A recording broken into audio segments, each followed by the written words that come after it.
Hello, class. This is our first lecture, which is titled, What is Science? Let's get started. First off, since we're in a science class, I think it's important to question what science exactly is and how science is done. We will be doing science for the entire semester in this online class, and so we want to clear up some misconceptions that some of us might have as we come into this course. The first question I'd like you to consider is, do you think you are a science person? What does that even mean, right? Some of you might be asking that very question to yourself. Well, I want to present to you now a few common misconceptions that people have about science. First off, misconception number one is that the science workplace is a pretty boring scene. This is something I've heard before. What about this statement do you disagree with, and what about this statement do you agree with? Over the course of this semester, we'll be doing writing assignments where you have to agree and disagree with the different types of challenge statements that I provide for you. Misconception number two, science doesn't require creativity or imagination. People often think of it as just being math or statistics or calculations, but there is so much creativity that is also involved. An example is the famous scientist and inventor Nikola Tesla. I'm sure many of you have heard about Tesla cars, right? The famous and very expensive electric cars. Well, they're named after this guy. He was born in modern-day Croatia in the 1850s, and he is credited with inventing radio, X-rays, alternating current, and remote control. His process was very different. It's the equivalent of writing an entire book in your head down to the last punctuation mark. Then he would edit it in his head, and only then would he finally put it down on paper. He was so brilliant in being able to process complex things strictly in his mind. Another cool example of something he invented is the Tesla coil, an electrical transformer from the year 1891 that was capable of generating 500,000 volts of electricity, which is pretty incredible.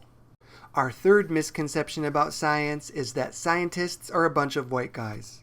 And this one's kind of funny, right? You probably laughed a little bit, hopefully. And that's because, well, the past examples I showed you were white guys, but I want to show you that there are other types of people that do science. Think about the stereotypes out there. You might have heard different stereotypes about the types of people that do science. Also think about the opportunities available to different types of people. All of this shapes access to the sciences, but we're trying to change that. We're trying to get more people from diverse backgrounds interested in science. So here are some different people. Rosalind Franklin is a British woman. She was a pioneer in X-ray crystallography, and this was used to help her visualize and photograph the structure of DNA.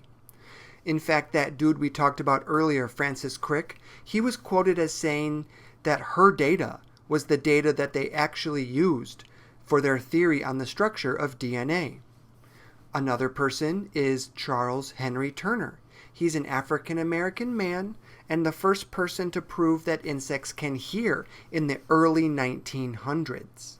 He also proved that honeybees can see color and cockroaches learn by trial and error, a very important entomologist, which is the type of scientist that studies insects.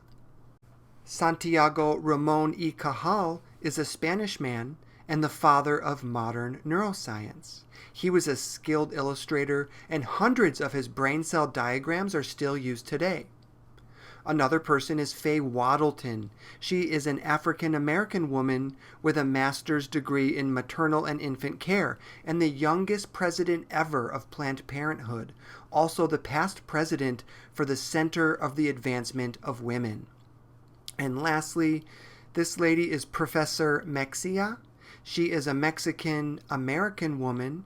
She actually was a social worker until age 51, and then she made a major career change. It's never too late, right? She got a master's degree in botany from the UC Berkeley, so University of California, Berkeley, in 1925, and then went on to discover 500 plant species in Alaska and parts of South America. Pretty fantastic. So how is it that we do science? Another question we could ask is, what is the scientific method all about? So what is the scientific method?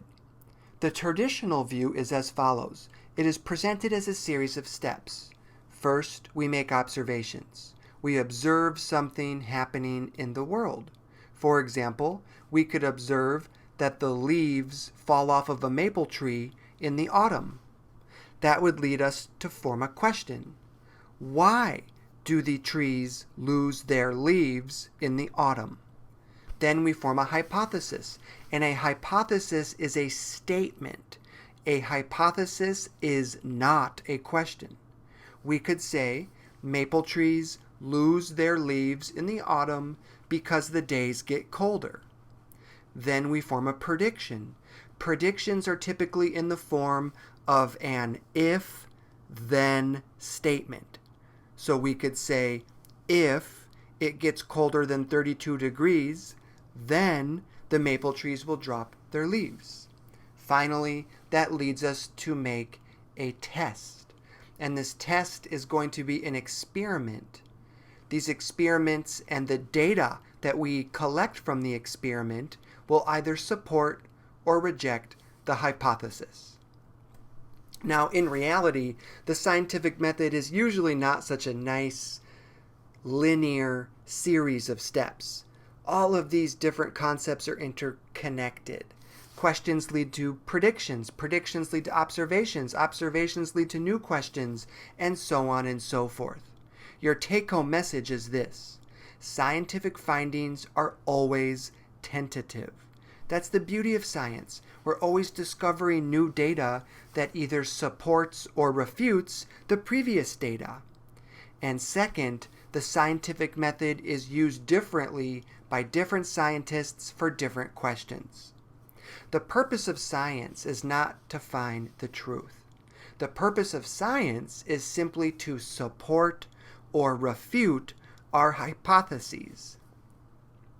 Here are some final thoughts on how we will do environmental science this semester.